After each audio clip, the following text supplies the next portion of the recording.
Welcome back to my channel and welcome to another Decorate With Me video. Today we're going to be decorating my main living room with some Disney decor, not too little and not too much. I have a few tips on how to make your decor a little bit extra and how to zhuzh them up. But first, coffee. Coffee is a must before I begin. So I am making one of those frou-frou coffees with all the bells and whistles. I've got creamer, I've got sprinkles, I've got whipped cream, you name it. Today I'm splurging on my beverage. But first, my little ones, they're at my heels begging for some puppuccino.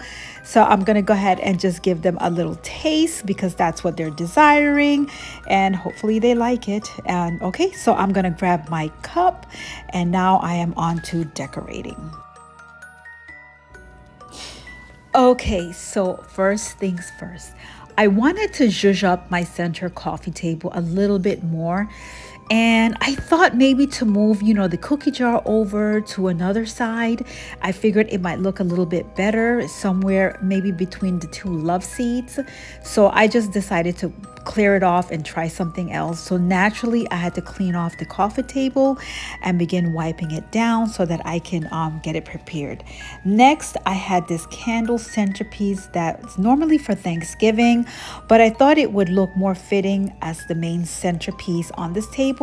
But I was going to have to zhuzh it up and make it Disney themed, so it was going to need a lot of help.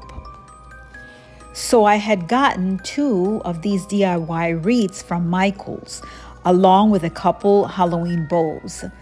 And then I also picked up from the garden section these Halloween leaves that were black and orange, and some also had like a pumpkin jack-o'-lanterns attached to them.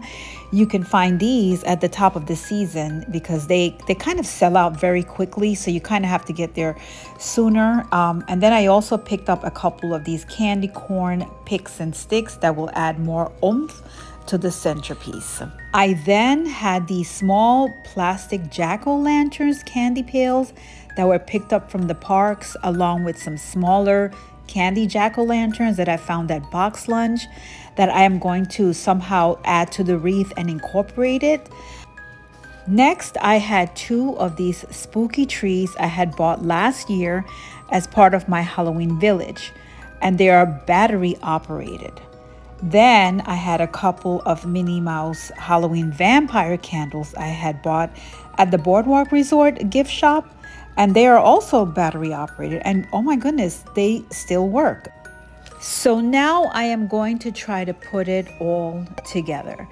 I placed the candle holder on top of the wreath, and now I am going to start to incorporate all of the orange and black leaves all around the wreath. I'm going to go in a circle, filling up any space that seems to be empty. And then, of course, I got to fluff up the pieces so that they can look full. I then added the candy corn pixie sticks to give it extra adornments.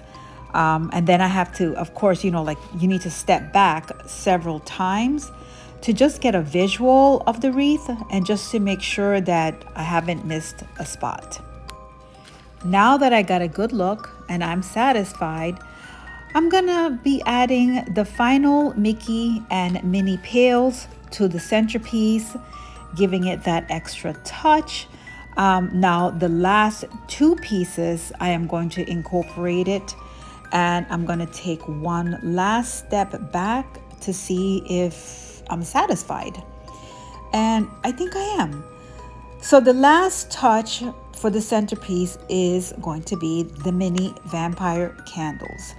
I am going to be putting it on both sides of the wreaths, to just make sure that it has symmetry and everything just looks cohesive. So then I placed a candle in the center and I lit it to see the final effect and how the ambiance will be. Next, we're going to give this area a little bit of Disney magic. First, I'm putting a pumpkin Mickey bucket by the piano. Then I placed a tray I covered up with black cloth and added the haunted house right on top of that black cloth, giving it that eerie feeling of a house on top of a hill effect. So I then added some Mickey candy corn figures from Department 56. I put them on top of the house. And then a Mickey figurine in a candy corn costume on the front of the house. Followed by that kissing booth I had shown you guys in one of my other videos. I figured all of them will look together, beautifully on this haunted mansion, and they're all from Department 56. So now I grabbed the spooky trees and I put some AA batteries in them, and then I went ahead and I turned them on. And I then placed them behind the haunted house. And of course, I have to fluff them up. You have to fluff them up so that it looks a little bit more natural. And then I turned them on, and voila, perfection. And then for the love seats, I had gotten a couple of these Halloween pillows from the park last year. And I thought that they would just tie nicely with the decor. And so then I also picked up the matching throw blanket, that's going to just go ahead and complement the pillows. And then I had one final piece for the living room. This adorable popcorn bucket of Mickey in his pumpkin outfit with candy. And I had a special place just for him. And then the grand finale were these two giant wreaths I had picked up from the parks.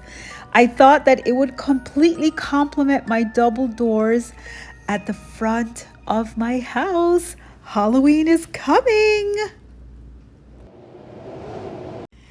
Okay guys, so this is the final outcome. Let me know your thoughts. Have you started decorating yet? After all, spooky season is officially here. Thanks for watching, and I will see you in my next one. Bye now.